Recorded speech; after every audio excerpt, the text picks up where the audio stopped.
जय श्री राम बच्चों, मैं Ashok Sisodia career making institute में आपका फिर से स्वागत करता हूं। बच्चों, 10वीं के एग्ज़ाम आने वाले हैं। लगभग 30 जून को एग्ज़ाम है। तो आज हम विशेष कक्षा हमारी रहेगी कक्षा 10 के उन विद्यार्थियों के लिए जिनका एग्ज़ाम 30 जून को होने जा रहा है। तो देखो बच्चों, मैं पूरी बुक का अध्ययन कराएंगे। इसको अपन 2 पार्ट में बांटा गया है। आज अपन करेंगे अंकगणित का अध्ययन, केवल अंकगणित का अध्ययन, और अगली वीडियो में अपन करेंगे रेखा गणित का अध्ययन। तो बच्चों, इस वीडियो को पूरी देखें, ध्यान से देखें और अध्ययन करते रहें। तो देखो, सबसे पहले आज अपन पढ़ते हैं वास्तविक संख्याएं, प्रश्नमाला 2। इसके कुछ इंपॉर्टेंट क्वेश्चन, इंपॉर्टेंट फॉर्मूले, इनका अपन अच्छे से अध्ययन करेंगे ताकि अपन आने वाले एग्जाम में अच्छे से अपन प्रश्न हल कर सकें। तो देखो, सबसे पहले आज अपन पढ़ते हैं वास्तविक संख्याएं। दूसरी प्रश्नावली आती है अपनी वास्तविक संख्याएं। कौन सी आती है? सबसे फर्स्ट नंबर पे वास्तविक संख्याएं। इससे पहले जो पहली प्रश्नावली है वैदिक गणित, इसको अपन अगली वीडियो में रेखा गणित के साथ कराएंगे।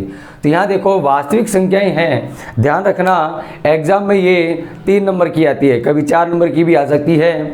इसमें कुछ इंपॉर्टेंट क्वेश्चन क्या होता है? सबसे पहली एक प्रमेयिका होती है अपने पास, यूक्लिड विभाजन एल्गोरिथम प्रमेय। ये इंपॉर्टेंट है बच्चों, ध्यान से सुनना। ये हर बार इसमें प्रमेय का प्रश्न जरूर आता है। तो जैसे अपने पास प्रमेय यदि आप पढ़े तो प्रमेय कौन सी है? यूक्लिड विभाजन एल्गोरिथम। कौन सी है? यूक्लिड विभाजन एल्गोरिथम प्रमेय। इस प्रमेय पर आधारित एक सवाल जरूर आएगा। अब प्रमेय क्या है ये अपन देखते हैं। इस प्रमेय को अपन बोलते हैं a बराबर बी क्यू प्लस में आर। a बराबर बी क्यू प्लस में आर। ये क्या है? इनका मतलब अपन समझेंगे थोड़ा सा। देखो, a को अपन बोलते हैं क्या? भाज्य। a को क्या बोलेंगे? भाज्य। एक हो गया भाज्य, और b को बोलते हैं भाजक, q को बोलते हैं भागफल, और r क्या हो गया अपने पास? शेषफल। r क्या हो गया अपने पास? शेषफल। इन चीज़ों को सबसे अच्छे ध्यान से समझना कि a बराबर बी क्यू प्लस में r, ये अपने पास प्रमेय है। a भाज्य, भाजक, भागफल और शेषफल। यहाँ एक कंडीशन होती है कि r है जो 0 से बड़ा और बराबर होता है लेकिन भाजक से छोटा होता है। जो शेषफल अपना आता है वो भाजक से हमेशा छोटा रहेगा और 0 के बराबर भी हो सकता है लेकिन 0 से बड़ा भी रहेगा। जैसे देखो, अब इनका अर्थ समझते हैं। अपन ने एक भाग दिया, 25 में भाग देंगे अपन किसका? 4 का भाग दिया। तो 4 छक्के 24, 6 बार गया, और शेषफल कितना बच गया? 1। अब देखो, बोलने से आ रहा है ये 25 है। 25 तो वो हो गया अपने पास क्या? भाज्य। 25 तो क्या हो गया? भाज्य। और 4 क्या हो गया मेरे पास? भाजक। 4 क्या हो गया मेरे पास? है भाजक। और ये 1 बच गया, ये क्या है? शेषफल। ये 1 अपने पास क्या बच गया? शेषफल। और 6 क्या है मेरे पास? है भागफल। ये ध्यान से रखो। देखो, ये हमारे पास इनका मतलब समझ में आया। भाज्य बराबर क्या होता है? भाजक गुणा में भागफल और प्लस में शेषफल। अब ये जो अपन ने स्थिति लिखी है, आपको एग्जाम में पूछ लिया जाए कि शेषफल की क्या स्थिति होती है, तो यहाँ देखेंगे ध्यान से। ये 25 हो गया, जैसे अपन ने भाग दिया, तो यहाँ पता लगेगा कि जो शेषफल बचता है वो या तो हमेशा, कई बार क्या होता है, या तो 0 बचता है या फिर 0 से बड़ी संख्या आती है। लेकिन उसकी एक शर्त है कि जो अपना एक भाजक रहता है, भाजक यहाँ कितना भी हो उससे हमेशा छोटा ही रहेगा। देखो, जैसे एक उदाहरण और लिया मैंने, 25 में भाग दिया किसका? 5 का। 5m 25, और शेषफल क्या आ गया? 0। तो मैंने क्या कहा कि शेषफल या तो 0 भी हो सकता है या 0 से बड़ा भी। 0 से बड़ा ये है, ठीक है। लेकिन लास्ट देखो, भाजक से छोटा ही रहेगा। यहाँ पर भाजक कितना है मेरे पास? 4, और यहाँ भाजक मेरे पास कितना है? 5। तो देखो, शेषफल आया इससे छोटा ही है, और ये भी शेषफल इससे छोटा ही है। तो इस कंडीशन का मतलब ये होता है। अब ध्यान सुने कि ये जो प्रमेयिका है अपने पास, यूक्लिड विभाजन एल्गोरिथम प्रमेय, आपको एग्जाम में सीधा लिख सकता है कि प्रमेयिका से, तो समझ जाना कि ये एल्गोरिथम प्रमेय है। विभाजन का भी अकेला नाम आ सकता है। एल्गोरिथम का भी नाम आ सकता है, यूक्लिड का भी नाम आ सकता है। ये पूरा नाम अपने पास प्रमेय का है यूक्लिड विभाजन एल्गोरिथम प्रमेय। ये प्रमेय केवल अपने को HCF निकालने में काम आती है। HCF का मतलब महत्तम समापवर्तक। अब ये निकालते कैसे हैं, 3 नंबर का सवाल आता है, इसको अपन निकालते हैं। देखो कैसे निकालेंगे, ध्यान से सुनना इधर। देखो अपन निकालते हैं, ये प्रमेय अपने पास होगी A बराबर BQ प्लस में R। इस प्रमेय से अपन क्या निकालने जाएंगे, HCF। तो देखो ध्यान से, ये प्रमेय ओनली HCF निकालने में काम आती है। तो अपन ने एक सवाल लिया कोई सा भी, जैसे अपन एक एग्जाम्पल लेते हैं और ये कह दिया जाए कि 135 और 25 का प्रमेयिका से, किससे, प्रमेयिका से क्या निकालिए, HCF निकालिए। क्या निकालना अपने को, HCF। 135 और 25 का प्रमेयिका से HCF। बिल्कुल सरल सवाल है, ज़्यादा झिझकने की आपको आवश्यकता नहीं है। एग्जाम में यदि आ जाता है ये प्रश्न और तो अपन इसको बेझिझक अपन इसको हल कर सकते हैं। तो देखो कैसे करेंगे। सर्वप्रथम अपन क्या करते हैं, इन दोनों का बंटवारा करते हैं कि कौन सी संख्या बड़ी है या छोटी। तो पहले प्रमेय लिखता हूँ, मेरे पास प्रमेय क्या है, प्रमेय मेरे पास क्या है, प्रमेयिका से। ये प्रमेयिका मैंने लिखी। अब आप पूरा नाम को जरूरी नहीं है लिखे, यूक्लिड विभाजन को जरूरी नहीं, आप प्रमेयिका लिख सकते हैं। प्रमेयिका क्या है मेरे पास, A बराबर BQ प्लस में R, ये प्रमेयिका है। ठीक, अब इसमें अपन ने बंटवारा किया कि 135 बड़ी है किससे, 25 से। बड़ी का चिन्ह इधर होता है, तो देखो 135 बड़ी है किससे, 25 से। ठीक है, यहाँ तक कोई दिक्कत नहीं है। अब अपन क्या करते हैं, इसमें इसका भाग देते हैं और भाग देते देते अपन इसका आंसर निकालेंगे। तो देखो 135 में भाग दिया, 135 में भाग दिया, कितना आ गया, 25 का भाग देंगे, 25 एकम 25, 25 चौक 100 हो गया और 25 पंजे 125 हो गया, 25 पंजे 125। शेषफल कितना बच गया, 10 बच गया। शेषफल कितना बचा, 10। अब देखो अपन क्या करते हैं, ये अपने पास क्या हुआ, भाज्य। ये तो क्या हुआ अपने पास, भाज्य। ये क्या है, भाजक। और ये क्या है, भागफल। और ये मेरे पास नीचे क्या हो गया, शेषफल। तो ध्यान से देखना, अपन क्या करते हैं, ये भाज्य हुआ और मेरे पास ये क्या हो गया, भाजक, भागफल और शेषफल। अब यहाँ पर चरण फर्स्ट लिखते हैं। चरण नंबर कौन सा आएगा अपना, पहला। चरण नंबर पहला आएगा। इसमें देखो अपने पास प्रमेयिका है A, भाज्य को क्या बोलते हैं A, भाजक को B और भागफल को Q और शेषफल को R। इतना ध्यान रखें बस। तो पहले क्या है मेरे पास A मेरे पास कितना है, 135, ये लिख दिया, बराबर B का मान कितना है, 25 और गुणा Q का मान कितना है मेरे पास, 5 और शेषफल कितना आ गया मेरे पास, 10। ये अपना बिल्कुल सरल तरीका हुआ। देखो प्रमेयिका से क्या निकालना है, HCF निकालना है। प्रमेयिका से अपने को क्या निकालना है, HCF। और HCF निकालेंगे तो देखो अपने पास प्रमेयिका क्या आ रही है, A बराबर BQ प्लस में R। तो सवाल दिया 135 और 25, पहला चरण अपना कंप्लीट हुआ। क्यों, अपन ने 135 में किसका भाग दिया है, 25 का। ये अपने पास कंडीशन है, आ गई। पहले चरण में लिखा 135 बराबर 25 गुणा में 5 और प्लस में 10। अभी HCF नहीं आया है। HCF की एक शर्त होती है प्रमेयिका में, जब तक शेषफल 0 नहीं होगा तब तक उसका आंसर नहीं माना जाएगा। तो देखो अगले चरण में क्या जाएगा, ध्यान से सुनना। अब आपको ज्यादा दिमाग लगाने की आवश्यकता नहीं है। अगले चरण में मेरे पास क्या जाता है, ध्यान से देखना। चरण सेकंड, ये जाएगा एक तो भाजक है और एक मेरे पास क्या जाएगा अगले चरण में, शेषफल। बस इतना याद रखो कि अगले चरण में भाज्य और भागफल का कोई काम नहीं है। तो क्या क्या जा रहा है, 25 और 10 जा रहा है। तो देखो चरण नंबर सेकंड, 25 बढ़ा है किससे, 10 से। 25 और 10 जाएगा, 25 बढ़ा है किससे, 10 से। ठीक है, तो चरण सेकंड आ जाएगा मेरे पास। चरण नंबर 2, चरण नंबर 2 आएगा तो क्या करेंगे, वही 25 में किसका भाग देना है, 10 का भाग देना है। तो देखो 25 में 10 का भाग दिया, 10 दूना 20 और शेषफल कितना बच गया, 5। वो सेम कंडीशन, ये A हो गया, ये B हो गया, ये Q हो गया और ये नीचे वाला R हो गया। तो चरण सेकंड में क्या किया, A है ना मेरे पास, A कितना है 25 बराबर B कितना है मेरे पास 10 और गुणा में Q कितना आया 2 और R कितना है मेरे पास 5। शेषफल आया। लेकिन इससे पहले अपन यहाँ एक चीज लिख सकते हैं कि शेषफल अपने पास 0 नहीं आया, तो यहाँ लिखेंगे शेषफल बराबर नहीं है किसके, 0 के। शेषफल बराबर नहीं है किसके, 0 के बराबर नहीं है। तो अब अगले चरण में चलते हैं। देखो क्या करना है, 25 बराबर 10 गुणा 2 प्लस 5 हो गया। तो यहाँ भी शेषफल 0 नहीं है, तो क्या लिखेंगे, शेषफल इज नॉट इक्वल टू 0, शेषफल 0 के बराबर नहीं है। फिर अगले चरण में जाएंगे, मैंने क्या बताया कि भाज्य और भागफल का कोई काम नहीं है, क्या जाएगा भाजक और शेषफल। तो चरण नंबर 3 हो जाएगा। 10 और 5 जा रहे हैं, तो देखो 10 बड़ा है किससे 5 से। चरण नंबर क्या आ गया मेरे पास है 3, चरण नंबर 3। 10 में किसका भाग देना है 5 का, 10 में भाग देंगे किसका 5 का, 5 एकम 5 और 5 दूनी 10, शेषफल क्या बच गया 0। तो यहाँ देखो क्या उतारोगे, ए का मान कितना है 10 है, बी का मान कितना है 5, क्यू का मान कितना है 2 और आर का मान कितना है 0। 10 बराबर 5 गुणा में 2 और प्लस में शेषफल क्या आ गया 0। तो यहाँ लिखोगे चूंकि शेषफल इज इक्वल टू कितना आ गया 0, तो यहाँ लिखोगे अतः हमारी प्रक्रिया क्या हुई समाप्त, हमारी प्रक्रिया समाप्त हुई। ये प्रक्रिया अपने पास समाप्त हो गई। समाप्त हुई तो अपना आंसर भी आना चाहिए। समाप्त होगी तो आंसर आएगा जिस चरण में शेषफल 0 आता है, जिस चरण में शेषफल 0 आता है या जिस भाग में शेषफल 0 आया उस भाग का जो भाजक रहता है वही उसका क्या रहेगा आंसर HCF। तो देखो HCF क्या लिख दोगे, आपका भाजक क्या रहा इसके पास 5, तो आपका HCF कितना आ गया ये 5 आ गया। ये आंसर कंप्लीट। चलो स्क्रीनशॉट लीजिए बेटा।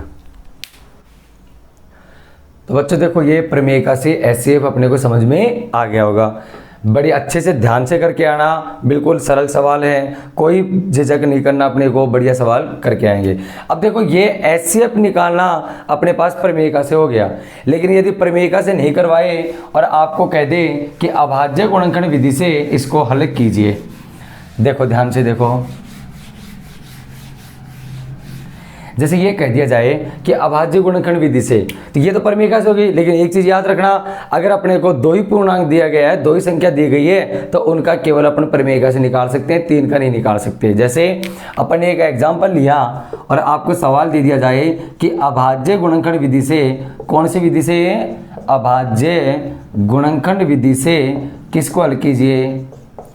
जैसे दिया 24, 36 और 48 का एलसीएम और एचसीएफ दोनों याद कर लेते हैं। एलसीएम और एचसीएफ ज्ञात कीजिए। पक्का आ सकता है सवाल, ये भी इंपॉर्टेंट सवाल है कि अभाज्य गुणनखंड विधि से डिजिट चेंज हो जाए, कोई दिक्कत नहीं, तरीका तो वही रहेगा।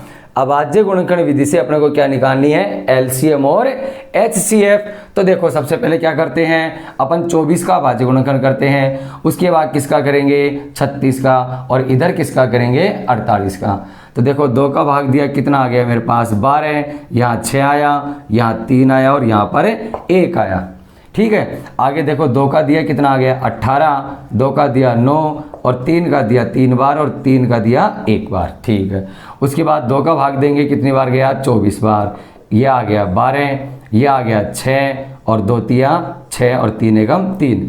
यहाँ देखो तीनों का हमने अभाज्य गुणनखंड कर लिया, पहली बात तो अभाज्य गुणनखंड हो गया।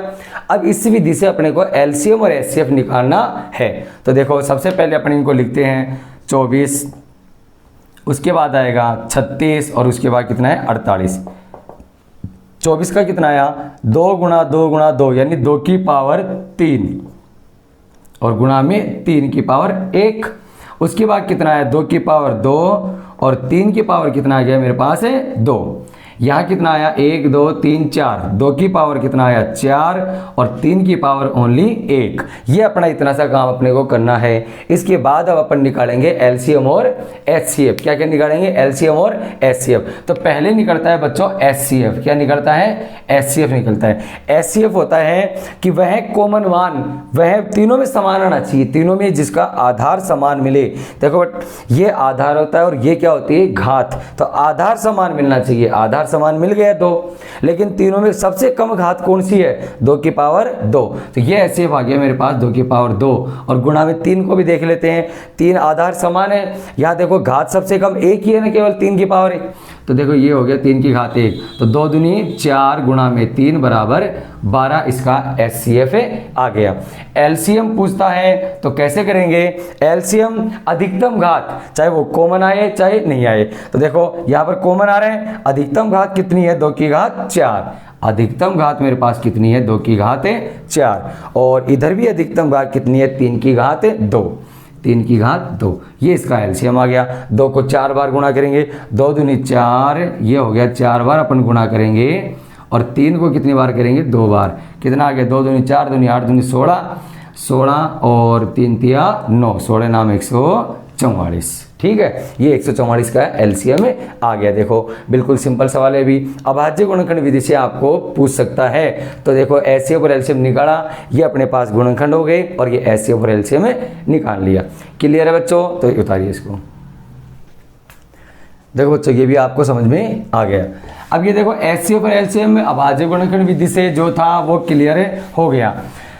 ये 2 सवाल आ सकते हैं, कोई बात नहीं, 3 नंबर के आ जाएं, कोई दिक्कत नहीं है। 1 नंबर का आ गया, आ सकता है, कोई बात नहीं, दोनों सवालों में से एक जरूर आएगा। अब नेक्स्ट इसी प्रश्नावली में अपन चलते हैं परिमेय संख्या सिद्ध करना, कि सिद्ध कीजिए परिमेय, वो सिद्ध कीजिए अपरिमेय संख्या है या परिमेय। अब अपन सिद्ध करेंगे और सवाल दे दिया जाए कि ध्यान से सुनना, मैं आपको पहले थोड़ा सा बता देता हूँ कि परिमेय संख्या क्या होती है, जिसको अपन p/q के रूप में लिखते हैं, और अपरिमेय संख्या क्या होती है, जिसकी अपन वर्गमूल नहीं कर सकते। यानी कि यहाँ देखो √25 है, इसका वर्गमूल अपन ने कर दिया, कितना आ गया 5, और 5 के नीचे मैं क्या लगा सकता हूँ 1, तो इसको मैंने क्या लिख दिया p/q। और यहाँ दूसरी परिभाषा है अपरिमेय की, यानी ऐसी संख्या जिसका वर्गमूल निकालना असंभव है। तो ये संख्या क्या हो गई अपने पास अपरिमेय, क्या हो गई मेरे पास अपरिमेय संख्या। तो इसी को अपन सिद्ध करेंगे। एग्जाम में हर बार आता है, ये हर साल आता है, जरूर ध्यान से समझ लेना। ये हर बार परीक्षा में आता है कि सिद्ध कीजिए √2 एक अपरिमेय संख्या है, या दे दिया √3 एक अपरिमेय संख्या है, 5 दे दिया। तो देखो अपन हल करके देख लेते हैं, सिद्ध करके देखते हैं कि अपरिमेय संख्या कैसे हल की जाती है। तो देखो ध्यान से अपन लिखेंगे सिद्ध कीजिए। अपने पास एग्जाम आ गया, जैसे मान लो एक एग्जाम्पल कि सिद्ध कीजिए कि √2 एक अपरिमेय संख्या है। कौन सी है? एक √2 एक अपरिमेय संख्या है। तो देखो सिद्ध करते हैं, सिद्ध करके बताना है। 3 नंबर का क्वेश्चन आता है, इसको ध्यान से समझ लेना, और 3 नंबर बिल्कुल आसानी से मिल जाएंगे। तो देखो सबसे पहले √2 को अपरिमेय संख्या सिद्ध करना है। तो मान लेते हैं, माना √2 एक क्या है, परिमेय संख्या है। माना √2 एक परिमेय संख्या है। तो ये देखो अपन ने मान लिया कि √2 एक परिमेय संख्या है। और मैंने बताया था परिमेय संख्या जो होती है जिसको अपन p/q के रूप में लिखते हैं। तो देखो √2 ये बराबर लिखी गई किसके, p/q के रूप में। और जहां q का मान क्या नहीं होना चाहिए, 0, क्योंकि याद रखना बच्चों q का मान 0 हो जाएगा तो वह क्या आएगा, अनंत। और अनंत एक क्या होती है, अपरिमेय संख्या। लेकिन अपन ने क्या माना, इस p/q को परिमेय संख्या माना है, इसलिए अपन q का मान क्या नहीं करेंगे, 0। अब देखो मैं दोनों तरफ क्या कर देता हूं, वर्ग कर देता हूं। दोनों तरफ वर्ग करने पर, दोनों तरफ क्या करने पर, वर्ग करने पर, इधर वर्ग किया और इधर भी मैंने क्या कर दिया, वर्ग कर दिया। तो √2 का वर्ग कितना होता है, ओनली 2। और p/q का वर्ग क्या होता है, p²/q²। नीचे क्या लगा देंगे, 1, और दोनों को क्या करेंगे अपन वज्र गुणा। ठीक है, वज्र गुणा किया तो ये कितना आ जाएगा, 2q², और बराबर में p²। ये होगी अपने पास इक्वेशन नंबर फर्स्ट। अब मैं यदि दोनों में से किसी एक चर को निकालता हूँ, या देखो q² को निकाला तो p²/2 आ गया। तो यहाँ इसका मतलब अपन क्या समझेंगे, जैसे अपने पास कोई उदाहरण आ जाए और आपको दे दिया जाए कि 16/2, तो आप क्या करोगे, 16 में 2 का भाग देना है। इसका मतलब यही हुआ। तो इसका मतलब क्या हुआ कि p में किसका भाग देना है, 2 का। तो इसका मतलब यही है। तो अपन क्या लिखेंगे, यहाँ p² या p किससे विभाज्य है, p² या p भी बोल सकते हैं, किससे विभाज्य है, 2 से विभाजित है। ठीक है, इसका काम कंप्लीट हो गया, विभाजित है। अपने को सिद्ध करना है कि अपरिमेय संख्या है, लेकिन इसके लिए पूरे अपने को पहले p और q को देख लेना है, क्या है क्या नहीं है। तो p का तो मतलब क्या हो गया कि 2 से विभाजित है। अब q का भी देखते हैं।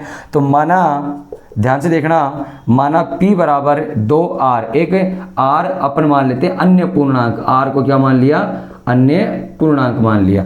r को मैंने एक अन्य पूर्णांक माना है। तो ध्यान से देखो p का मान है ना, जो मैं यहाँ समीकरण 1 में रख देता हूँ। तो p का मान समीकरण 1 में रखने पर, p का मान समीकरण 1 में रखेंगे तो देखो समीकरण 1 क्या है मेरे पास, 2q² बराबर में p²। तो ये देखो ध्यान से, समीकरण 1 में मान रखना है मेरे को p का मान समीकरण 1 में रखने पर। तो समीकरण 1 क्या है, 2q² बराबर p² और p का मान कितना है 2r, तो यहाँ रख दिया 2r का स्क्वायर, ये हो गया 2q का स्क्वायर और इधर हो गया 2 दूनी 4r का स्क्वायर। तो मैं r स्क्वायर को निकालूंगा तो क्या हो जाएगा 2q² बटे में 4, 2 एकम 2 और 2 दूनी 4, ये हो गया r² बराबर q² बटे में 2। इसका मतलब क्या हुआ, इधर देखो p² का क्या मतलब हुआ कि p² या p किससे विभाजित है, p से, और यहाँ पर इसका मतलब क्या हुआ कि q² किससे विभाजित हो रहा है 2 से। तो यहाँ देखो यहाँ भी q² या q किससे विभाज्य है, 2 से विभाज्य है। ये बात कंप्लीट हो गई। अब देखो मतलब क्या निकला, इतना पूरा हल करने का क्या मतलब निकला, और अपने को सिद्ध करना है अपरिमेय, अपन ने कर दिया यहाँ तक। अब पता लगेगा कि अपरिमेय है कि परिमेय। देखो यहाँ अब अपन एक कथन लिखेंगे कि यहाँ p एवं q दोनों किससे विभाज्य है, 2 से विभाज्य हैं। यहाँ p एवं q दोनों किससे विभाज्य हैं, p 2 से विभाज्य हैं। परंतु जो परिमेय संख्या होती है ना, परिमेय संख्या p बटा q को रूप में लिखते हैं जिसको, तो परिमेय संख्या की परिभाषा होती है कि ऐसी संख्या वह केवल स्वयं से या फिर 1 से विभाजित होती है। तो क्या लिखेंगे, परंतु p एवं q या तो स्वयं से विभाजित होती है, या तो स्वयं से, और या फिर किससे विभाजित होती है, 1 से विभाजित होती है, 1 से विभाजित होती है। ठीक है, लेकिन अब आपको तुरंत पता लग जाना चाहिए कि भाई देखो p और q में या तो खुद का भाग जाता है या फिर 1 का, यहाँ किसका जा रहा है 2 का, इसलिए हमारी कल्पना क्या है, गलत। तो क्या लिखोगे, अतः यह विरोधाभास होता है, यहाँ विरोधाभास होता है। या फिर अपन ऐसे लिख सकते हैं कि यहाँ हमारी कल्पना क्या है, गलत है, इसलिए √2 अपरिमेय संख्या है, √2 अपरिमेय संख्या है। ओके, चलो उतारिए बेटा। तो देखो बच्चों, ये अपरिमेय संख्या अपने पास हल हो गई। जहाँ सिद्ध करवाता है वहाँ सबके लास्ट में लिख सकते हैं अपन इति सिद्धम। तो ये इस प्रश्नावली का परिमेय संख्या अपरिमेय संख्या सिद्ध करने का भी हो गया।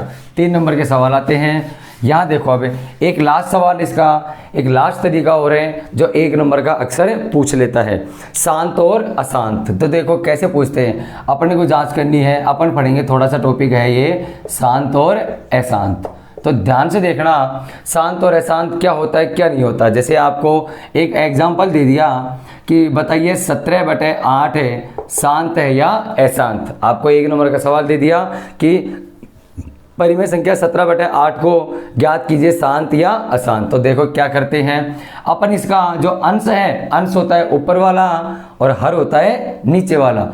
तो अंश को तो ज्यों का त्यों उतार दिया और हर के अपन ने क्या कर दिए, गुणनखंड कर दिए। हर के गुणनखंड किए तो 8 के गुणनखंड क्या हो गए, 2 चौक 8, 2 दूनी 4 और 2 एकम 2। 2 की पावर कितनी आ गई, 3। यहाँ अपने पास कितना आ गया, 2 की पावर 3। अब ध्यान से सुनना, शांत और अशांत पूछ रहे हैं। शांत के लिए एक शर्त होती है कि ऐसी परिमेय संख्या जिसके हर के गुणनखंड 2 गुणा 5 के रूप में हो। किस रूप में हो, 2 गुणा 5 के रूप में हो। बस केवल इतना सा ध्यान रखना। यदि 2 और 5 आ गया तो वह क्या होगा, शांत। और यदि इनके साथ कोई तीसरा अंक आ गया, जैसे 3 आ गया, इन दोनों के अलावा कोई भी आ गया, तो वह इस सवाल को क्या कर देगा, अशांत कर देगा। तो ये ध्यान से रखना, और ये ध्यान केवल आधार में ही देना है। तो देखो आगे क्या करते हैं कि अपने को पता लगा कि यहाँ पर आधार कितना आया, 2। अब देखो मैंने कहा कि 2 गुणा 5 के रूप में होना चाहिए, तो ध्यान से सुनना, कोई जरूरी नहीं है दोनों ही आए। 2 अकेला भी आ सकता है, 5 अकेला भी आ सकता है, और दोनों साथ भी आ सकते हैं।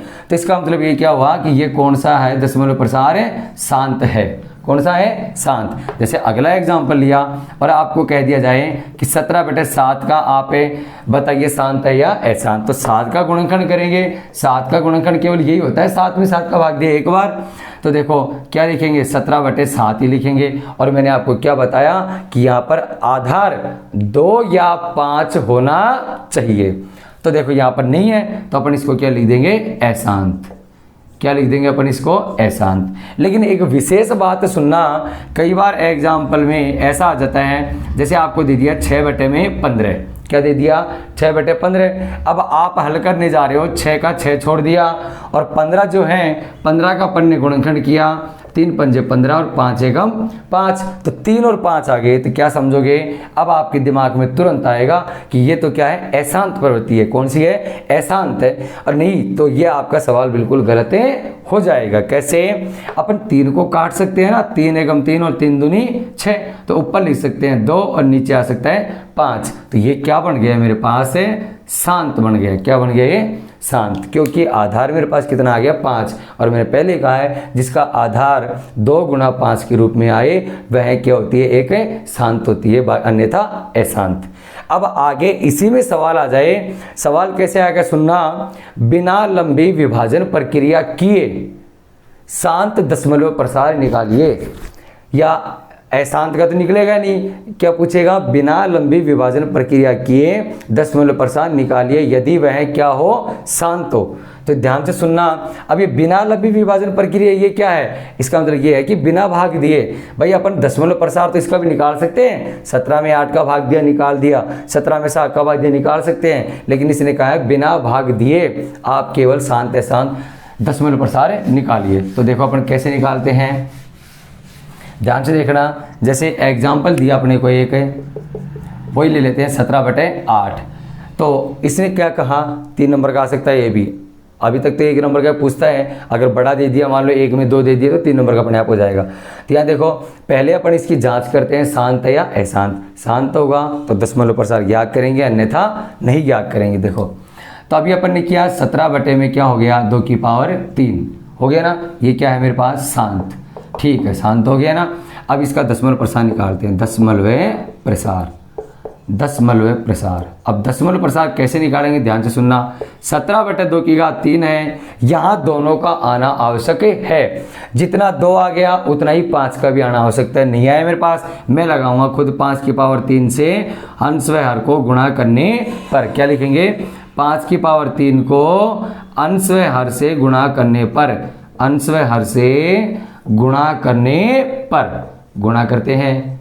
तो देखो गुणा किया तो ऊपर तो खोल देंगे अपन, क्या 17 गुणा में 5 गुणा में 5 गुणा में 5, और नीचे आ गया आधार देखो अलग अलग है, घात आपस में समान है, 5 दूनी 10 की पावर 3। अब इनको गुणा करते हैं, 17 5 85 और गुणा में क्या हो गया 5 25 और बटे में पावर 3 है तो अपन लिख सकते हैं 1000।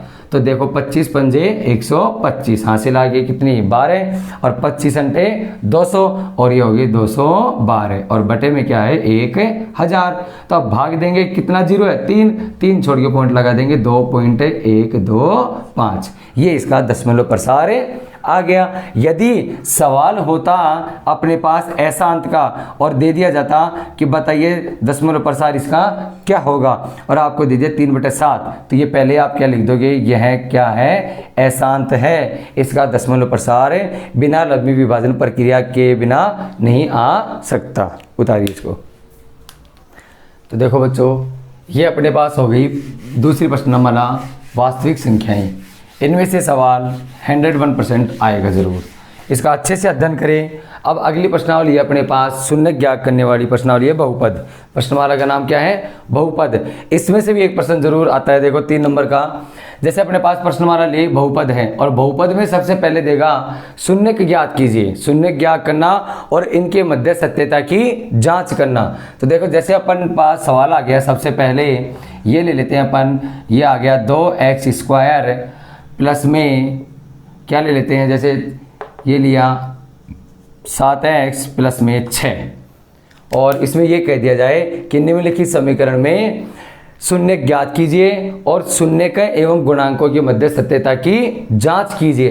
तो देखो अपन इसको हल करते हैं। अपन इसकी गुणनखंड विधि से टुकड़े करेंगे तो 6 दूनी कितना होता है 12। इस 12 के ऐसे टुकड़े करेंगे, 7 के ऐसे टुकड़े करेंगे जो 12 प्राप्त हो जाए गुणा करने पर और जोड़ने पर वापस 7 प्राप्त हो जाए। तो अपन इसको क्या करते हैं, 2x², इसके टुकड़े किया 4x प्लस में 3x और प्लस में क्या आ गया 6। देखो 4 और 3 कितना होता है 7 और 4 3 12, वही आना चाहिए जो इन दोनों को गुणा करने पर आया। अब अपन ने 2 का जोड़ा लगाया, इन दोनों में कॉमन क्या आ रहा है 2x आ रहा है। यहाँ क्या बच गया, x बच गया और 2 दूनी 4x। इन दोनों में कॉमन क्या आया, 3x प्लस में 3 दूनी 6 बराबर में 0। अब यहाँ देखो दोनों कॉमन आ रहे हैं, यहाँ लिख दिया मैंने x प्लस 2 और यहाँ लिख दिया मैं 2x प्लस में 3 और बराबर में क्या आ गया मेरे पास 0। अब इसके बराबर भी 0 है और इसके बराबर भी 0 है, 2x प्लस 3 बराबर 0। तो ध्यान से देखना, x बराबर कितना आ गया, -2 और इधर x बराबर आ गया -3/2। ये अपने पास शून्य ज्ञात हो गए। क्या लिखोगे, अतः शून्य अपने को क्या प्राप्त हुए, -2 और -3/2 है। ठीक है, माना शून्य के, अब आगे जांच के लिए चलेंगे। माना शून्य का अपन नाम दे देते हैं अल्फा और अल्फा को बोल देते हैं -2 तथा बीटा को बोल देते हैं -3/2। ये अपने पास अल्फा और बीटा अपन ने शून्य के माना। ये अपने पास समीकरण नंबर, इसको 1 दे देते हैं। तो क्या लिखते हैं, निम्न समीकरण की तुलना किससे करें, व्यापक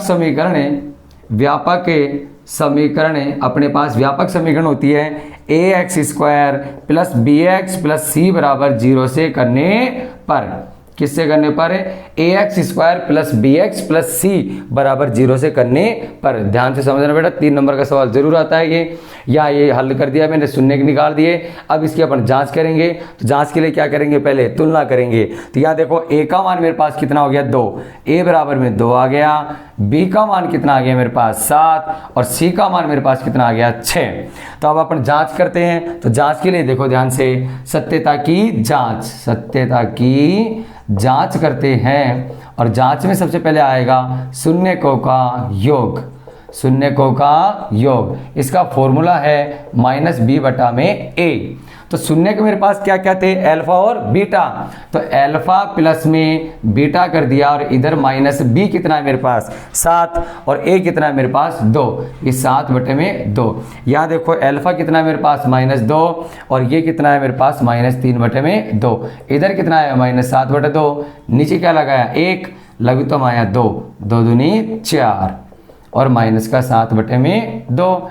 यहाँ बच गया -7/2 और यहाँ भी बच गया -7/2 बच गया मेरे पास। अब देखो ये दोनों बराबर आए कि नहीं आए, दोनों बराबर आ गए। इसका मतलब ये सत्यता की जांच हो गई। और अगला करते हैं शून्यकों का गुणा करते हैं। गुणा में फॉर्मूला होता है c/a, यानी अल्फा गुणा बीटा और c/a। अल्फा कितना है मेरे पास -2 और बीटा कितना है मेरे पास -3/2। c कितना है मेरे पास 6 और a कितना है मेरे पास 2, 6/2। यहाँ देखो 2 से 2 कट गया और माइनस प्लस 3 का 3 बच गया। इधर 2 में 6 में 2 का भाग दिया, कितनी बार गया 3 बार। यहाँ भी अपने पास समान आ गया। तो देखो बच्चों, सवाल आ जाए शून्य ज्ञात कीजिए, ज्ञात कर दिया और इनके मध्य सत्यता की जांच कीजिए, जांच भी हो गई। 3 नंबर का सवाल आएगा, ध्यान से समझना और ध्यान से करके आना। उतारिए इसको। तो देखो बच्चों, ये सवाल भी हो गया होगा अपने पास, शून्य ज्ञात करना। अब देखो आगे करते हैं।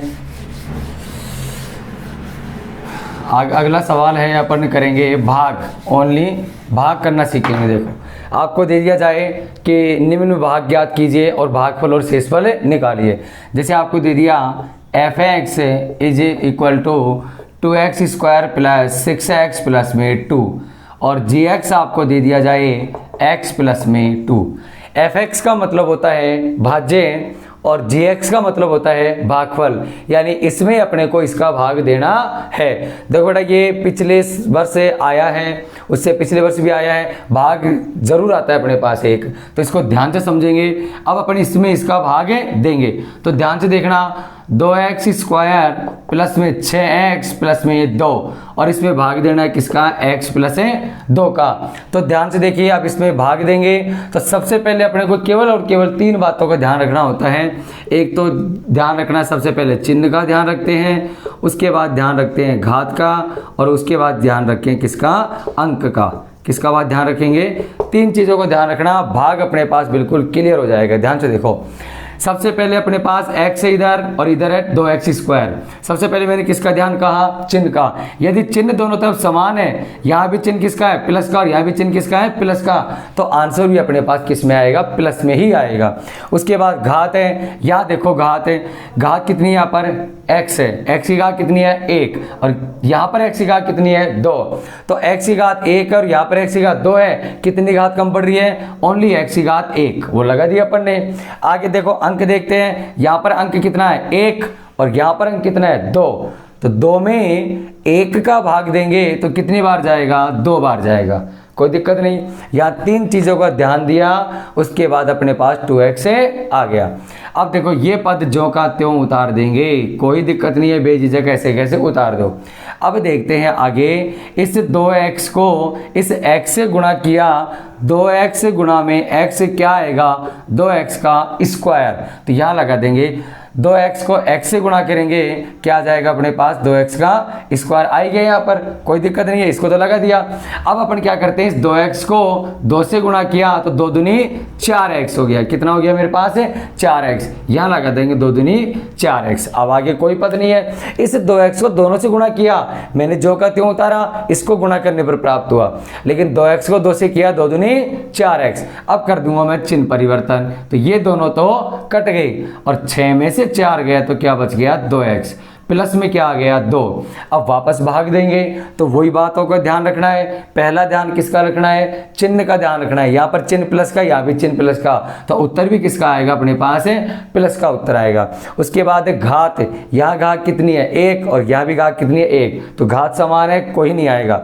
अंक देखो यहाँ पर 1 है, यहाँ पर कितना है 2, तो वह क्या आ जाएगा 2, क्योंकि 2 में 1 का भाग देंगे, कितनी बार जाएगा 2 बार जाएगा, तो 2 को 1 से गुणा किया वही 2x हो गया और 2 दूनी 4 हो गया।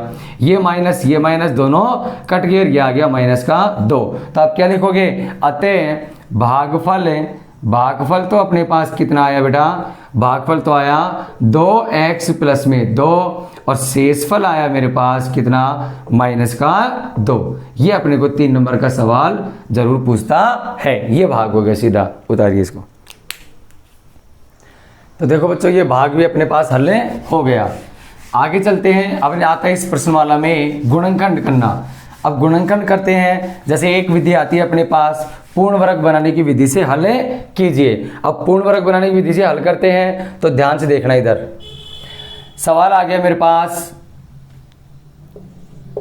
2x स्क्वायर प्लस 5x और प्लस में 3 बराबर में क्या है 0, क्या है मेरे पास 0 है।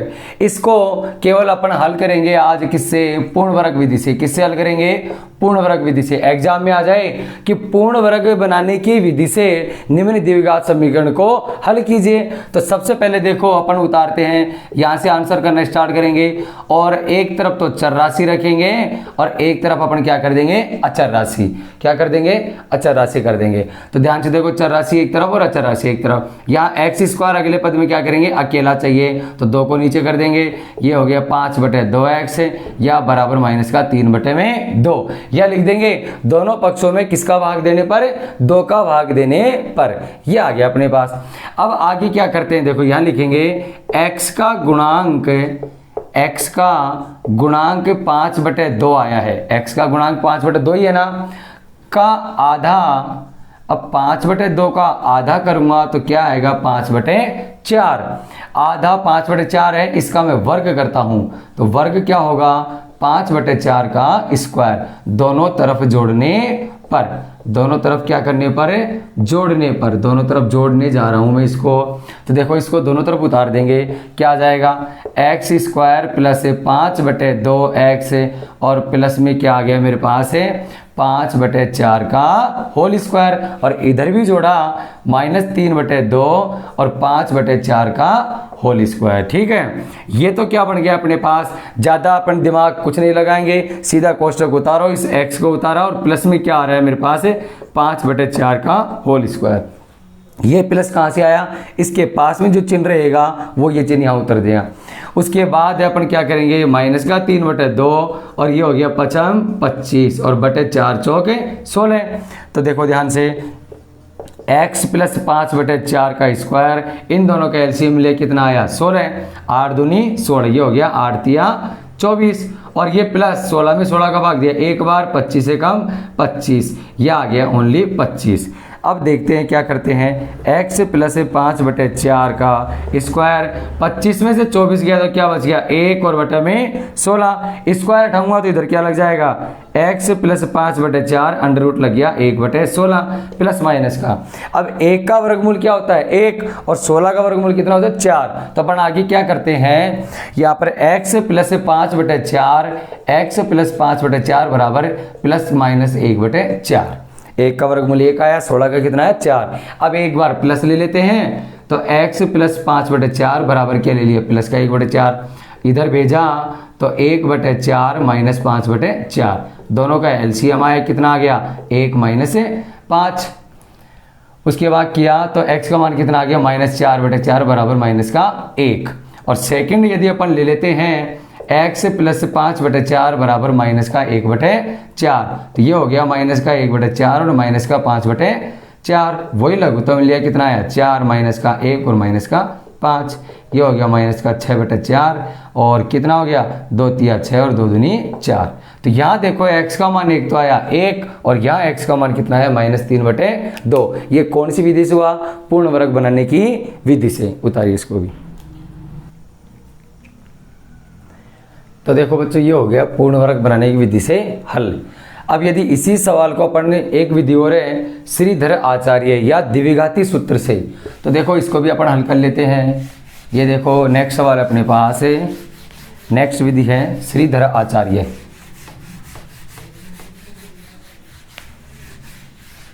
देखो बच्चों यही सवाल आ जाए अपने पास और ये कहा जाए कि इसको श्रीधराचार्य सूत्र से हल कीजिए, शून्य निकालिए या इसके मूल ज्ञात कीजिए।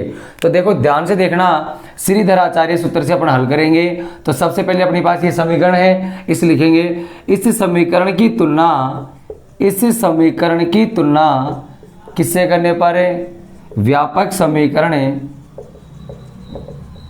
कौन सी ax² plus bx plus c बराबर 0 से करने पर। ठीक है, इस समीकरण की तुलना ax², व्यापक समीकरण कौन सा है ax² plus bx plus c बराबर 0 से करने पर। तो देखो ध्यान से देखना, ये x² कॉमन है तो a का मान कितना आ गया 2, a बराबर तो मेरे पास क्या है 2, b बराबर मेरे पास क्या है 5, और c का मान कितना है मेरे पास है 3 है, a b c का मान आ गया। अब अपन इसको हल करेंगे कौन से सूत्र से, श्रीधर आचार्य सूत्र से। तो श्रीधर आचार्य सूत्र क्या है मेरे पास है, श्रीधर आचार्य सूत्र से अपन x का मान निकालेंगे तो क्या आएगा, x बराबर -b plus minus b² minus 4ac बटे में 2a। तो देखो कैसे निकालते हैं, ये अपने पास फॉर्मूला हो गया श्रीधराचार्य सूत्र का, क्या हो गया x बराबर -b plus minus √b² minus 4ac बटे में 2a। तो देखो x का मान निकालते हैं, माइनस का b, माइनस कितना है 5 प्लस माइनस √b का स्क्वायर, b कितना है 5 का स्क्वायर माइनस 4 गुणा में a का मान कितना है 2 और c का मान कितना है मेरे पास 3, और बटे में क्या करेंगे 2 गुणा में a का मान कितना है 2।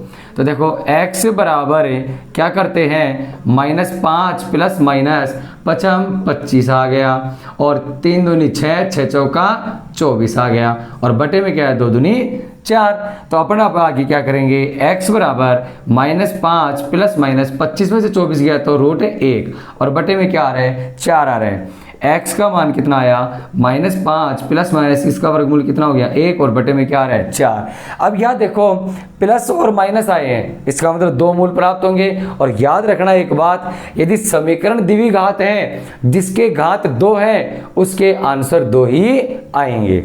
कैसे, अब देखो एक बार प्लस ले लेंगे और एक बार क्या ले लेंगे माइनस। तो देखो क्या करते हैं, x का मान एक बार लिया -5 प्लस में 1 बटे में 4, तो माइनस का 4 बटे 4 बराबर माइनस का 1, और अब की बार लिया माइनस का 1 बटे 4 माइनस 6 बटे में 4 कितना हो गया -का 3 बटे 2।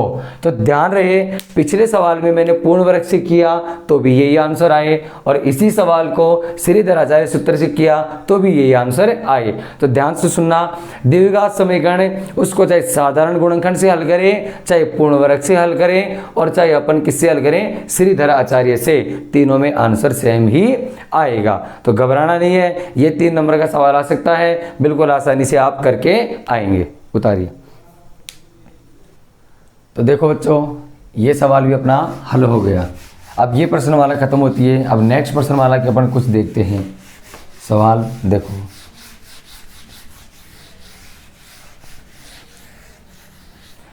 नेक्स्ट प्रश्नमाला है ग्राफ रेखिक असमीकाएं। देखो रेखीय आलेख एवं असमीकाएं, ध्यान से देखना इस सवाल को।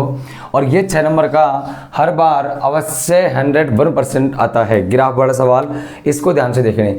जैसे अपने पास कोई सवाल दिया अपने को क्या कि x + y = 7 और सेकंड दे दे x - y = 1।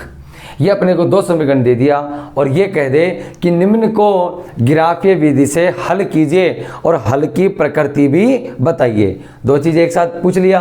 तो देखो ये होती है समीकरण नंबर 1 और ये हो गई समीकरण नंबर 2। तो अपन भाग करते हैं पहले समीकरण 1 से, समीकरण 1 से, और ये अपन ने लिया एग्जाम्पल नंबर 1। तो देखो समीकरण 1 क्या है मेरे पास, x + y = 7। यहां पर x को अपन कर देते हैं 7 - y। अब y का मान मैं कुछ भी रखता हूं, 0 रखा, 1 रखा या 2 रखा, तो x के मान निकाल लेंगे। कम से कम अपन मान निकालते हैं 3। तो देखो यदि मैं y का मान 0 रखता हूं तो x का मान मेरे पास कितना आ जाएगा, 7 आ जाएगा। y का मान 1 रखता हूं तो x का मान मेरे पास कितना आ जाएगा, 6। और y का मान 2 रखता हूं तो x का मान मेरे पास कितना आएगा, 5 आ जाएगा। तो ये मेरे पास सारणी बन गई, टेबल बनती है। ध्यान से देखना इधर, ये x का मान हो गया और ये y का मान हो गया। x का मान क्या क्या आया, 7 आया, उसके बाद 6 आया और उसके बाद कितना आया, 5। 7 आया तो y का मान कितना आया, 0। 6 आया तो y का मान कितना आया, 1, और 5 आया तो कितना आया, 2 आ गया। ये समीकरण 1 से काम हुआ। ऐसा ही अपन समीकरण 2 से ले लेते हैं, समीकरण नंबर 2 से। अब समीकरण 2 क्या है मेरे पास, x - y = 1। तो वही देखेंगे x = 1 + y, x = 1 प्लस में y। अब वही मान रखेंगे अपन, y का मान यदि 0 रखता हूं, y का मान क्या रखें, 0, तो x का मान क्या आ जाएगा, 1 आ जाएगा। x का मान क्या आ जाएगा मेरे पास, 1 आ जाएगा। यहाँ 0 रखेंगे तो 1 और 0 1। अब यदि मैं y का मान 1 रखता हूं तो x का मान कितना आ जाएगा मेरे पास, 2, और y का मान मैं क्या रखूं, 2, तो x का मान कितना आ जाएगा मेरे पास, 3 आ जाएगा। ये मेरे पास देखो वापस टेबल बनी, x का मान और ये y का मान। x का मान क्या क्या आया, 1 2 और 3, y का मान 0 1 और 2, 0 1 और 2। ये अपने पास सवाल आगे। अब देखते हैं ये कहाँ करते हैं कहाँ नहीं करते हैं। सवाल देखो आगे, ये यहाँ पर हुआ अपने पास, ध्यान से देखना, इसकी जांच भी कर सकते हैं अपन कि अपना सवाल सही है या नहीं। देखो x + y = 7 है, तो देखो 7 और 0 को जोड़ा, 7 आया, 6 और 1 7, 5 और 2 7, ठीक है। x - y = 1 है, 1 में से 0 गया तो 1 बच गया, 2 में से 1 गया तो 1 बच गया, और 3 में से 2 गया तो क्या बच गया, 1। अब इसको अपन ग्राफ में हल करेंगे, ग्राफ विधि से हल करेंगे। तो ध्यान से देखना, अपन अब ग्राफ में हल करते हैं तो सबसे पहले ग्राफ के बीचों बीच में अपन ये रेखा बनाएंगे। तो ध्यान से देखना, ये हो गया मूल बिंदु और ये अपने पास कौन सा अक्ष है, x अक्ष है, और ये अक्ष कौन सा हो गया, x डैश माइनस वाला ऋणात्मक, और ये ऊपर गए y x अक्ष हो गया और ये हो गया y डैश, ठीक है। अब अपना यहाँ ध्यान से देखेंगे, ये हो गया मेरे पास मूल बिंदु, और मूल बिंदु की निर्देशांक क्या होता है, 0,0। अब आगे चलते हैं, देखो यहाँ देखो सारणी में x का मान कहाँ तक जा रहा है 7 तक जा रहे हैं, 7 6 5, और इधर है 1 2 और 3, तो अपने को अधिकतम क्या मान लिखना है, 7। और ये भी देखो दोनों सारणी में पॉजिटिव, सारे प्लस के मान आ रहे हैं। तो देखो 1 2 3 4 5 6 और 7 तक चले गए। माइनस में है ही नहीं अपने पास तो अपन ज़्यादा से ज़्यादा 1 2 ऐसा कुछ रख देते हैं, कोई दिक्कत नहीं। वाई में देखो 0 1 2 0 1 2 लास्ट 2 तक जा रहा है तो देखो 0 हो ही गया, 1 नंबर 2 नंबर ये 3 नंबर ये 4 तक लिख देते हैं। -1 -2 और -3 ये उतार दिया अपन ने, ध्यान से देखना। अब आगे देखते हैं कि इस ग्राफ के निर्देशांक कैसे बनते हैं। x का मान कितना है 0 7 और y का मान कितना है 0। तो पहले x का मान आता है और बाद में y का मान आता है। पहले किसका मान आता है x का और बाद में y का मान आता है। तो देखो कैसे हल करते हैं। x का मान कितना है मेरे पास है 7 आया, x का मान 7 है मेरे पास, x का मान कितना है 7 तो यहाँ पर लगा दिया 7। ठीक है 7 पे जाके बैठ गए, लगाना कुछ नहीं है अपन को, 7 पे जाके बैठना है। y का मान कितना है 0। अब y का मान 0 है तो ऊपर चढ़ेंगे, ऊपर जाएंगे तो y का मान 0 कहीं है ही नहीं, इसी रेखा पर y का मान है। क्योंकि ध्यान से सुन लेना, मैं आपको एक बात बता दूं, यदि निर्देशांक आ जाए 7,0 इसका मतलब यह x अक्ष पर उपस्थित होगा, और यदि आ जाए 0,7 तो ये y अक्ष पे रहेगा। जो मान 0 है उस अक्ष का कोई लेना देना नहीं रहेगा। तो देखो ध्यान से, अब समझ में आ गया होगा 7 0 और 0 7 का मतलब, तो 7 और 0 इसका मतलब यहीं के ही रह जाएगा ये, और इसको लिख दो कि 7,0। x का मान कितना है 6 और y का मान 1, x का मान 6 है और y का मान कितना है मेरे पास 1, यहाँ मैंने इसके सिद्ध में क्या उतार दिया 6,1। x का मान कितना है 5 और y का मान कितना है 2, x का मान 5 और y का मान कितना है मेरे पास है 2, ये मैंने 5,2 उतार दिया। ठीक है, अब मेरे पास तीनों मान आ गए, तीनों समीकरण आ गई, तीनों मानों को मैं क्या उतार दूंगा सीधी रेखा एक खींच दूंगा। ये सीधी रेखा मेरे पास, अपन चाहे तो इसको लंबी कर सकते हैं, कर दिया सीधी रेखा खींच दिया। तुरंत इस समीकरण का नाम लिखेंगे, क्या था x + y बराबर 7, x + y बराबर कितना आया 7। ठीक है, नेक्स्ट समीकरण देखते हैं। x का मान 1 है, y का मान 0 है, तो x का मान 1, x का मान कितना है ये रहा 1 और y का मान कितना है मेरे पास 0, तो यहीं के ही रह जाएगा। ये देखो क्या रह जाएगा, ये 1 और 0, 1 तो ये रह गया, इसको लिख देंगे अपन 1,0। x का मान कितना है 2 और y का मान कितना है 1, x का मान 2 और y का मान 1, यह जाएगा 2,1। x का मान कितना है मेरे पास 3 और y का मान कितना है 2, x का मान 3 और y का मान कितना है मेरे पास है 2, ये लिख दिया 3,2। अब इसको अपन आगे बढ़ाएंगे, ध्यान से देखो, इसको मिलाएंगे तो ये मैंने मिला दिया तीनों को, ये मेरे पास तीनों मिल गए, ये मेरे पास तीनों मिले। अब देखो ये दोनों कटे नहीं, अब जहां तक ये कटे वहां तक इसको आगे बढ़ाएंगे। अब ये आगे गया, ये भी कटा और ये भी कटा, यहाँ पर जहां पर कटेगा अपने पास ये, उसको अपन क्या कर देंगे बिंदु अंकित कर दिया। और ये किस पे कटा, इधर तो 4 पे और इधर 3 पे, तो इसको क्या लिखोगे 4,3। तो आपका क्या आ जाएगा, x का मान 4 और y का मान 3, ये आपके पास उत्तर प्राप्त हुआ। लेकिन अपन ने इतना कर दिया, ये पूरे नंबर अभी नहीं मिलेंगे अपने पास। ग्राफ के दाहिने भाग में अपने को क्या उतारना रहता है पैमाना, तो ध्यान से देखो पैमाना उतारेंगे अपन, तो अपने पास पैमाना ये होगा, पैमाना x अक्ष पर एक बड़ा खाना बराबर 1 इकाई, और y अक्ष पर एक बड़ा खाना बराबर कितना आ जाएगा 1 इकाई आ जाएगा।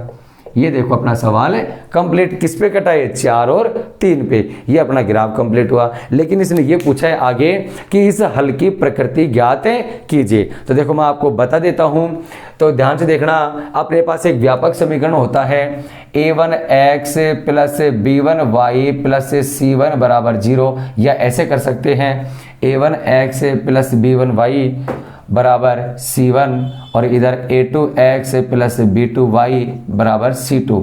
तो देखो a1 कितना है मेरे पास 1 है, b1 कितना है मेरे पास 1 है, और इधर क्या है a2 1 और b2 भी कितना है 1। तो देखो c1 c2 कितना है 7 और 1। अब इसमें 3 कंडीशन लगती है। यदि कंडीशन आ जाए a1 बटा a2 बराबर नहीं हो किसके, b1 बटा b2 के बराबर नहीं हो, कैसे देखो a1 कितना है मेरे पास 1, a2 कितना है मेरे पास 1, तो इसको मैं लिख दिया 1/1। लेकिन यहाँ देखो b1 बटा b2 कितना है 1 और -1, ये बराबर नहीं है, तो इसका हल लिखेंगे अपन, कौन सा होगा अद्वितीय हल होगा। अद्वितीय हल और रेखाएं क्या करेंगी, प्रतिच्छेदित करेंगी और हल कौन सा होगा, संगत हल होगा। तो यहाँ देखो दोनों बराबर नहीं आए, इसका मतलब हल की प्रकृति क्या हो गई, अद्वितीय। तो यहाँ लिखोगे हल की प्रकृति बराबर क्या होगी, अद्वितीय। ये होगी हल की प्रकृति अद्वितीय, कंप्लीट। अगर ये दोनों बराबर हो जाते, दूसरी कंडीशन देख सकते हैं अपन, ये तीनों ही बराबर रहते, A1 बटा A2, B1 बटा B2 और C1 बटा C2 तीनों ही बराबर रहते, तो ये रहता संगत हल होता और अनेक हल निकलते। इसके क्या निकलते, अनेक हल। और रेखाएं होती जो समपाती होती, कौन सी होती, समपाती का मतलब एक दूसरे को ढकना। ये हमारा कंप्लीट हो गया। तीसरा है यदि ये दोनों बराबर होते लेकिन C1 C2 बराबर है नहीं होता, तो बेटा इसको ध्यान रखना, ये कभी भी संगत नहीं होगा। संगत इस स्थिति में और इस स्थिति में रहेगा, यहाँ पर क्या होगा, ये असंगत। क्या रहेगा, ये असंगत। और हल कोई हल नहीं होगा और रेखाएं क्या होंगी, समांतर। रेखाएं क्या होंगी अपने पास है, समांतर। इसको ध्यान से रख लेना। 6 नंबर का सवाल 101% आता ही आता है। उतारिए बच्चों। तो देखो बच्चों, ये सवाल अपना ग्राफ का हल हो गया। अब आगे चलते हैं अपन, ग्राफ को बिल्कुल ध्यान से समझ लेना। ये 6 नंबर का सवाल आता है, तो देखिए आगे क्या करते हैं अपन।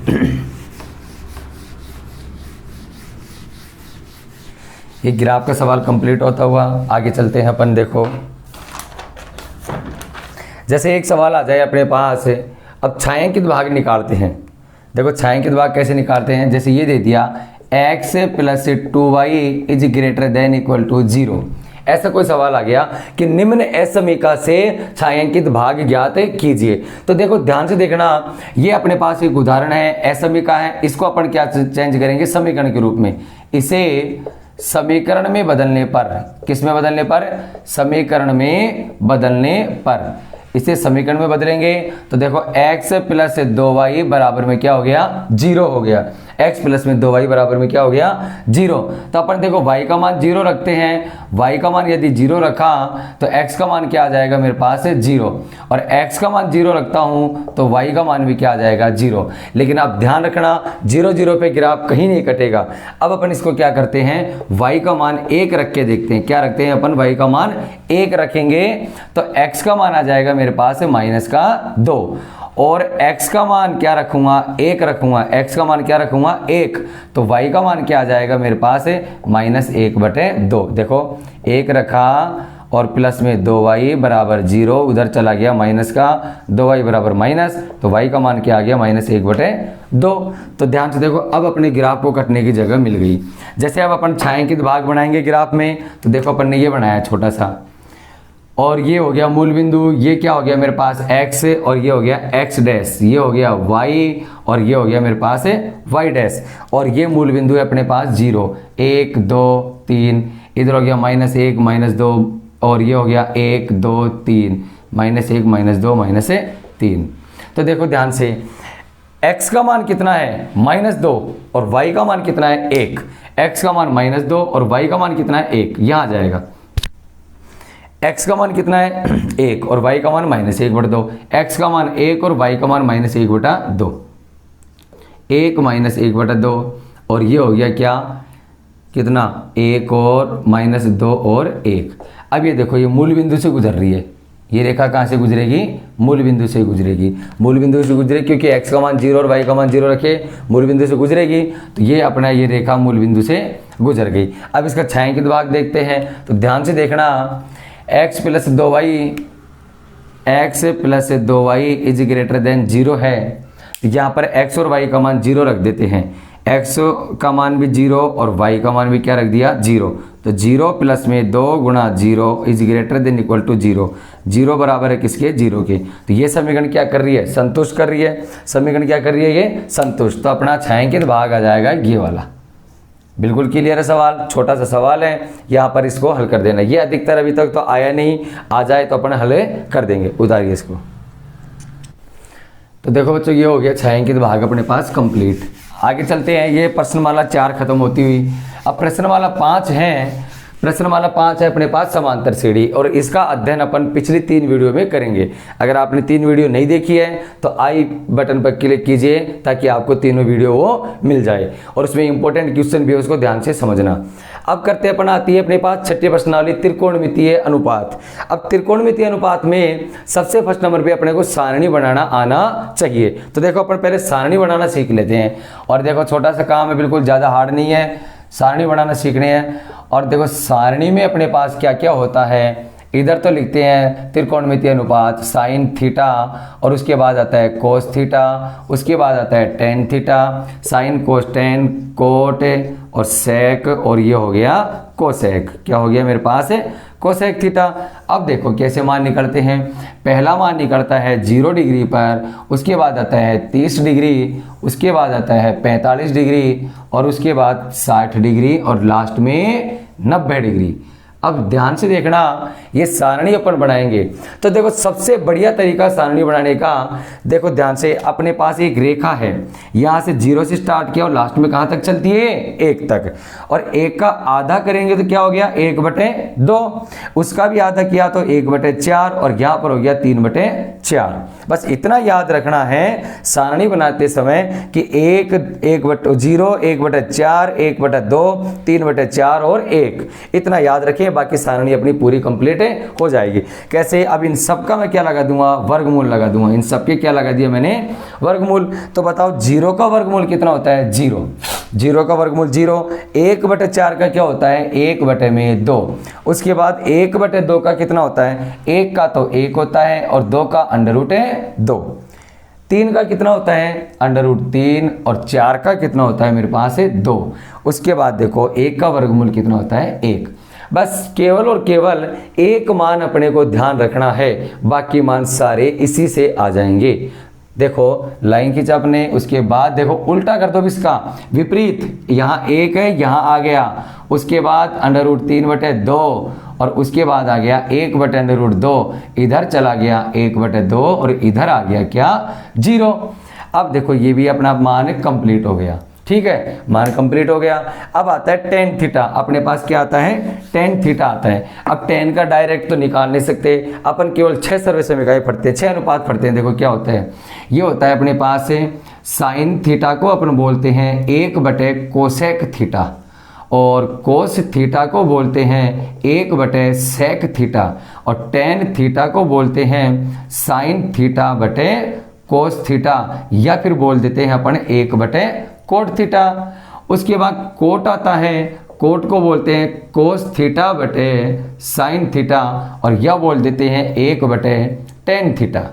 Sign cos tan cot sec आता है, सेक थीटा को क्या बोलेंगे 1/कोस थीटा, और कोसेक आता है उसको बोलते हैं 1/में साइन थीटा। इनकी सहायता से अब सारणी पूरी कंप्लीट हो जाएगी। कैसे होती है देखो, टेन थीटा है, टेन थीटा को बोलते हैं साइन बटे कोस, यानी साइन के मान में कोस का भाग देना है, बस केवल इतना भाग देते जाएंगे, अपने पास टेन का मान आ जाएगा। तो देखो साइन का मान कितना है 0, इसमें भाग देना है 1 का, कितनी बार जाएगा 0 बार। 1/2 इसमें भाग देना है √3/2 का, 2 से 2 कट गया, क्या बच गया 1/√3। इधर रूट से रूट कटा, क्या बच गया केवल मेरे पास है 1, 2 से 2 कटा, इधर बच गया √3, और 1 में 0 का भाग दिया। याद रखना 0 का भाग देते हैं तो उत्तर क्या आता है अपने पास है अनंत आता है। ये अपने टेन थीटा का मान भी कंप्लीट है। देखो साइन थीटा में थोड़ा सा दिमाग लगाना पड़ा, कोस का मान उल्टा कर दिया, टेन थीटा में लगाया दिमाग, कोट में उल्टा कर दो, ये टेन अनंत है, इधर आ गया अनंत है, ये √3 हो गया, ये 1 हो गया, इधर 1/√3 हो गया, और ये क्या हो गया 0। ये भी अपना कोट का मान कंप्लीट हो गया। अब आता है सेक थीटा। सेक थीटा अपने पास कितना है 1/कोस, 1/कोस का अपन बोलते हैं कोस का उल्टा या कोस का विपरीत। तो कोस का विपरीत करेंगे, उल्टा करते जाओ, 1 का उल्टा क्या होता है 1 होता है, √3/2 का क्या होता है 2/√3, √1/√2 का क्या होता है √2, 1/2 का क्या होता है 2, और 0 का उल्टा ध्यान से सुनना, कोस थीटा है ना, कोस थीटा है तो कितना है 0, या 0 रखूंगा तो 1/0 क्या हो जाएगा अनंत हो जाएगा। अब इसी में दिमाग लगाना पड़ा, कोसेक का मान सीधा क्या है, उल्टा कर देंगे। इधर से अनंत आ गया, इधर से 2 आ गया, इधर से √2 आ गया, इधर 2/√3 और इधर चला गया कितना मेरे पास है 1। ये अपने पास सारणी कंप्लीट। अब देखो प्रश्नमाला 6 केवल इसी सारणी पर टिकी हुई है।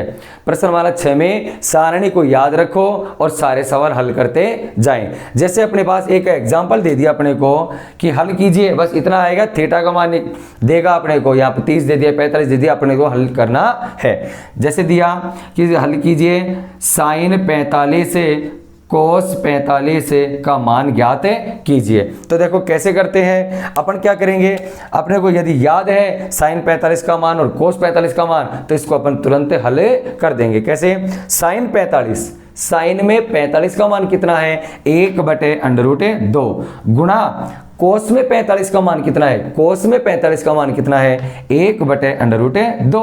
अब गुणा करते हैं, 1 को 1 से गुणा किया 1, √2 को √2 से गुणा किया 2। ये इसका आंसर कंप्लीट हो गया। याद रखना कि सारणी जब तक याद नहीं है, जब तक अपन इस प्रश्न को हल नहीं करेंगे, इस प्रश्नमाला से भी 6 नंबर का प्रश्न जरूर आता है, नहीं तो 3 नंबर का तो अवश्य ही आएगा। इस सारणी को याद रखें और सवाल अपने सारे कंप्लीट हो जाएंगे। चलो उतारिए इसको।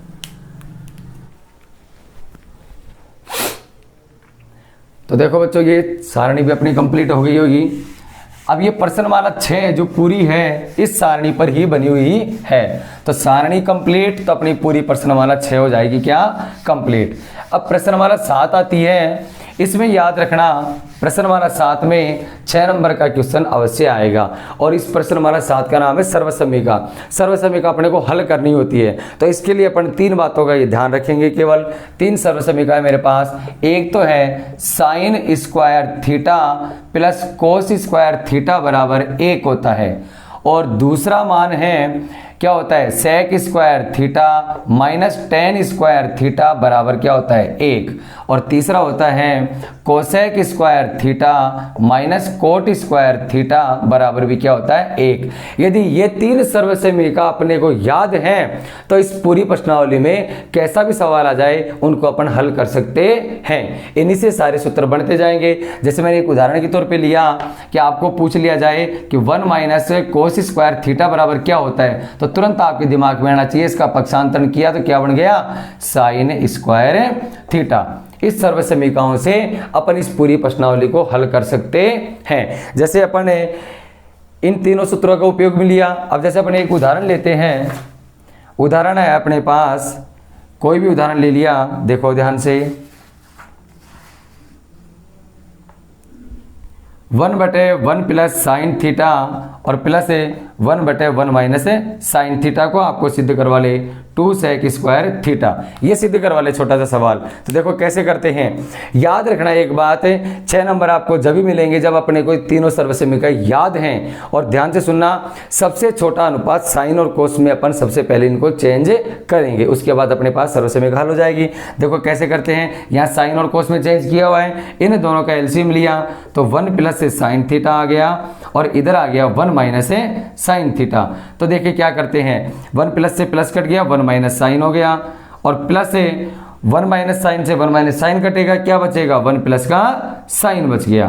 तो देखो साइन से साइन कट गया, क्या बच गया मेरे पास ऊपर 2। अब मैं क्या उठाया हूँ, मैं LHS लिया हूँ। क्या लिया मैंने LHS। तो 1 और 1 कितने हो गए 2 हो गए अपने पास। और नीचे क्या है देखो ध्यान से, एक बार प्लस में और एक बार माइनस में, तो ये बन जाएगा 1 माइनस sin² थीटा। और देखो वही फॉर्मूला ऊपर ध्यान से देखो, अब ये फॉर्मूला थोड़ी है कोई, फॉर्मूला तो अपने पास यही है। क्या करेंगे 1 माइनस sin² थीटा, यानी इसका मैंने क्या किया है पक्षांतरण, तो क्या बच गया cos² थीटा। अब देखो मैंने अभी पिछले सवाल में लिखाया कि 1/cos को बोलते हैं sec थीटा, तो ये स्क्वायर की वजह से क्या बन जाएगा 2 sec² थीटा। ये अपना पास RHS आ गया। तो क्या लिखेंगे LHS बराबर RHS। इतना सा सवाल है। इस पूरी प्रश्नावली में केवल इन 3 सर्वसमीकाओं पर ही आधारित है। प्रश्नमाला 7.1 केवल सर्वसमीका पर। उतारिए इसको।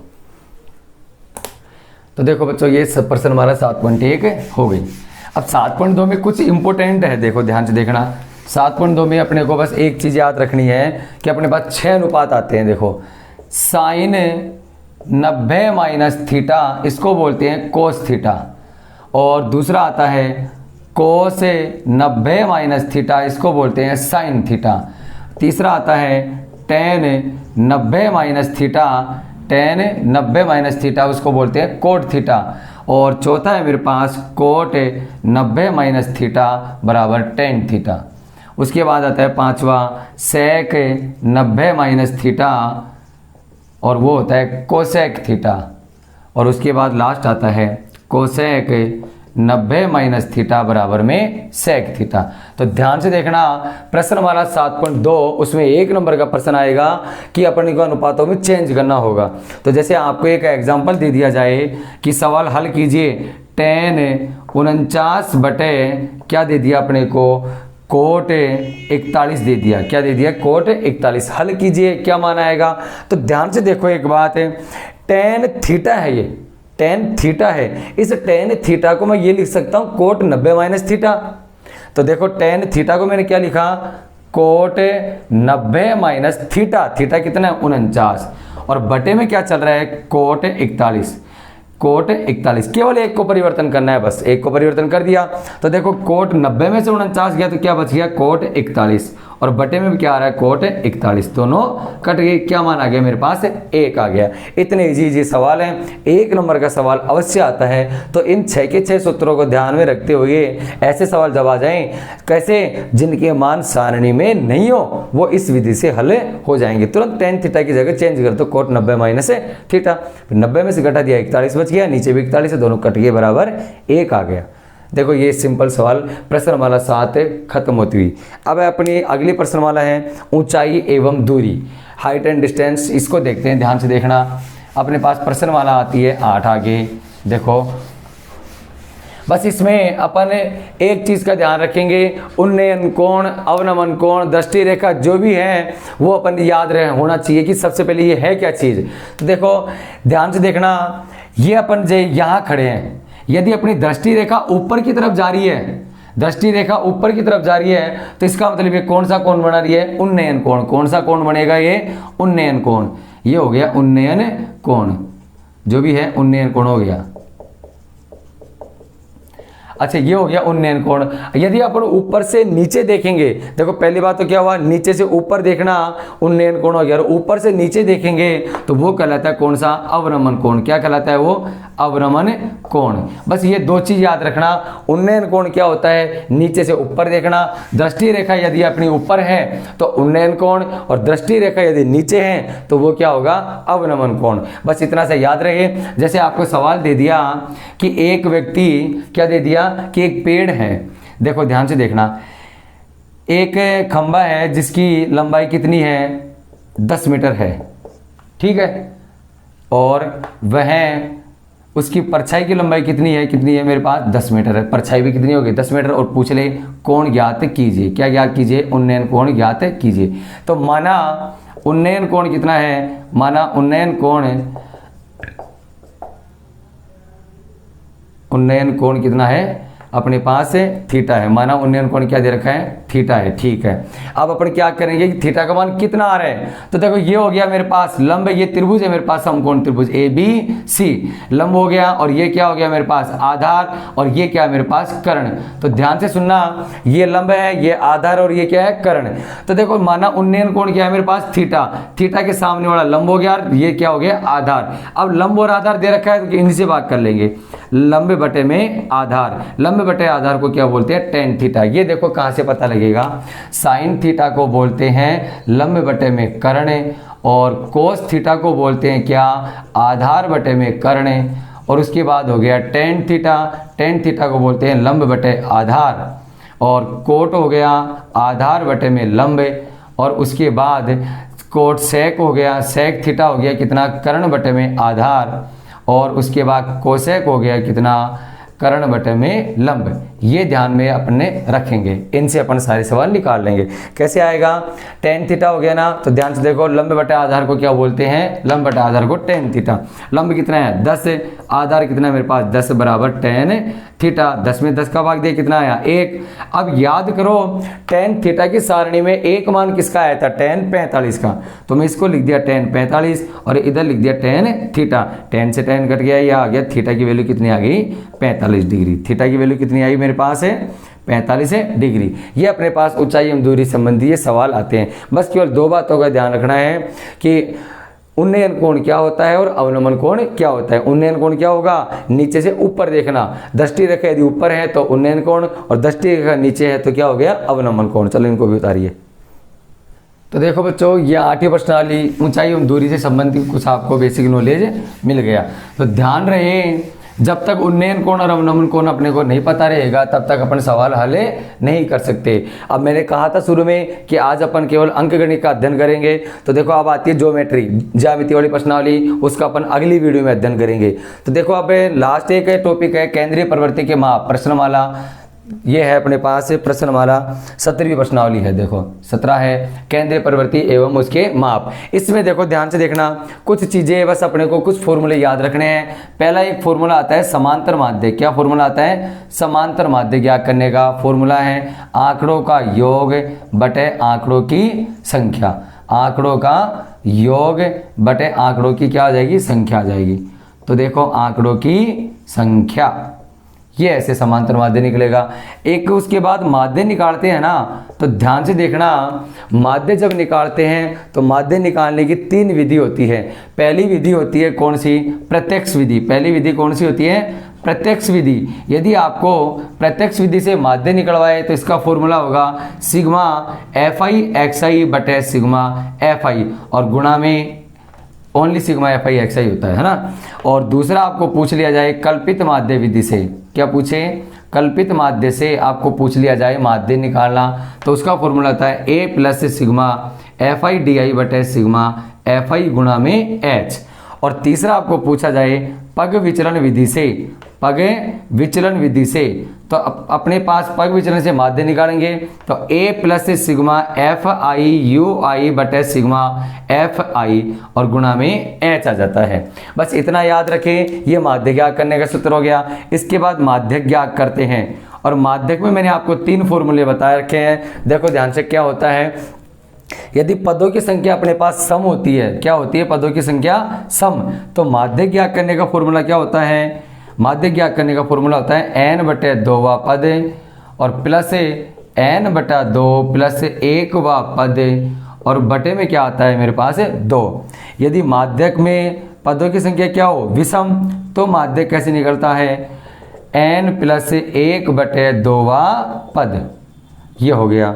उसके बाद तीसरा माध्यक कैसे निकलता है, माध्यक निकालने का ये सूत्र है फॉर्मूला। ये कब काम आता है, जब वर्गीकृत बारंबार तबंटन हो। तो देखो माध्यक निकालने का सूत्र क्या हो गया, l प्लस n बटा 2 माइनस सी एफ बटा एफ गुणा में h होता है। ये माध्यक निकालने का मेरे पास फॉर्मूला आ गया। तो देखो माध्य हो गया, माध्य 3 विधि से हो गया, प्रत्यक्ष विधि, कल्पित विधि और पग विचलन विधि। उसके बाद माध्यक निकल गया संपद है, विषम पद है, या फिर माध्य ये क्या है वर्गीकृत बारंबारता सारणी के लिए, ये होते हैं अवर्गीकृत के लिए। अब एक और आता है बहुलक, अपन क्या निकालते हैं बहुलक आता है अपने पास। अब देखो बहुलक का फॉर्मूला क्या होता है, बहुलक का फॉर्मूला होता है l plus f1 minus f0 बटे 2f1 minus f0 minus f2 और गुणा में h, गुणा में क्या आता है h आता है। ये बहुलक का सूत्र हो गया। लेकिन एक चीज आपको मैं बताता हूं कि इन सब में यदि आपको संबंध पूछा जाए, 1 नंबर का प्रश्न पूछ सकता है कि माध्य, माध्यक और बहुलक में संबंध ज्ञात कीजिए, संबंध क्या होता है। तो ये संबंध देखो मैं लिख रहा हूं इधर, ये होता है 3 माध्यक बराबर बहुलक प्लस 2 माध्य, ये अपना इन तीनों में संबंध होता है। तो ये विशेष तौर पे याद रखें कि इन तीनों में संबंध क्या होता है। तो ये अपनी 17वीं प्रश्नावली के कुछ फॉर्मूले हो गए, ध्यान से सुन लेना। तो देखो बच्चों, आज अपन ने अध्ययन किया प्रश्नमाला, अंकगणित का अध्ययन किया। इस प्रश्नमाला का जो भी क्वेश्चन आंसर होगी वो अपन अगली वीडियो में कराएंगे। तब तक बने रहिए। और देखो, यदि आपने कैरियर मेकिंग इंस्टीट्यूट को सब्सक्राइब नहीं किया है तो जल्दी सब्सक्राइब कीजिए ताकि आपको कक्षा 10 की मैथ की वीडियो मिल सके। धन्यवाद।